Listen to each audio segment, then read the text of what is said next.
Assalamualaikum warahmatullahi wabarakatuh. Saya Julpakur Anissa dengan nomor pokok mahasiswa 102222009 dari kelas C1 Akuntansi. Di sini saya akan mereview kembali materi yang telah disampaikan oleh Pak Operianto di mata kuliah Sistem Transaksi Keuangan Digital yang berjudul Cloud Computing.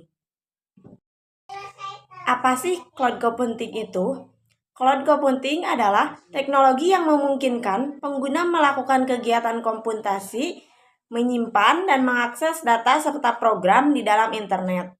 Syarat cloud computing yang pertama, layanan bersifat on-demand, yang kedua, layanan bersifat elastis, yang ketiga, layanan sepenuhnya dikelola oleh penyedia atau provider.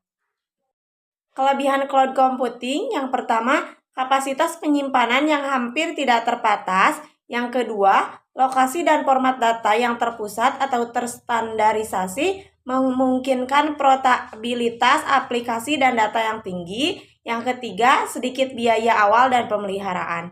Ada juga kekurangan cloud computing. Yang pertama, kecepatan akses dibatasi oleh kecepatan akses internet. Yang kedua, kurangnya keamanan dan keandalan. Yang terakhir, sedikit penyesuaian aplikasi yang tersedia. Jenis-jenis cloud computing, yang pertama software as a service, yaitu layanan cloud berupa software untuk pelanggan yang disediakan oleh cloud provider.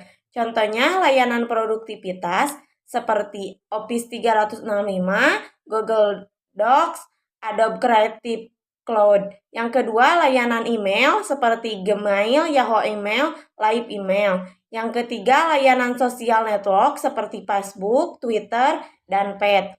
Yang terakhir, layanan instan messaging seperti Yahoo Messenger, Skype, atau Gmail. Yang kedua, ada platform as a service, yaitu layanan cloud berupa seperangkat platform yang merupakan gabungan dari database, file system.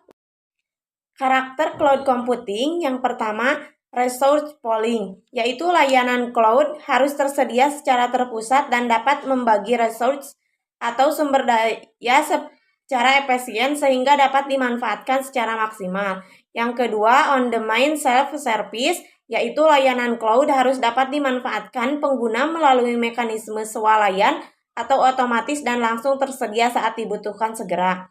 Yang ketiga, broad network access, yaitu layanan cloud harus dapat diakses dari mana saja, kapan saja, dengan alamat apapun selama kita terhubung dengan jaringan internet. Yang keempat, ada rapid elasticity, yaitu layanan cloud harus dapat menaikkan atau menurunkan kapasitas layanan sesuai kebutuhan pengguna. Pengelompokan cloud computing. Yang pertama, public cloud, yaitu layanan cloud computing yang disediakan untuk masyarakat umum. Yang kedua, private cloud, yaitu layanan cloud computing yang disediakan untuk memenuhi kebutuhan internal dari organisasi atau perusahaan. Yang ketiga, hybrid cloud, yaitu gabungan dari publik dan private cloud yang diimplementasikan oleh suatu organisasi atau perusahaan. Yang terakhir, community cloud, yaitu layanan cloud yang dibangun secara eksklusif untuk komunitas tertentu dan penggunanya berasal dari organisasi yang memiliki perhatian yang sama atas suatu hal. Sekian dari saya. Wassalamualaikum warahmatullahi wabarakatuh.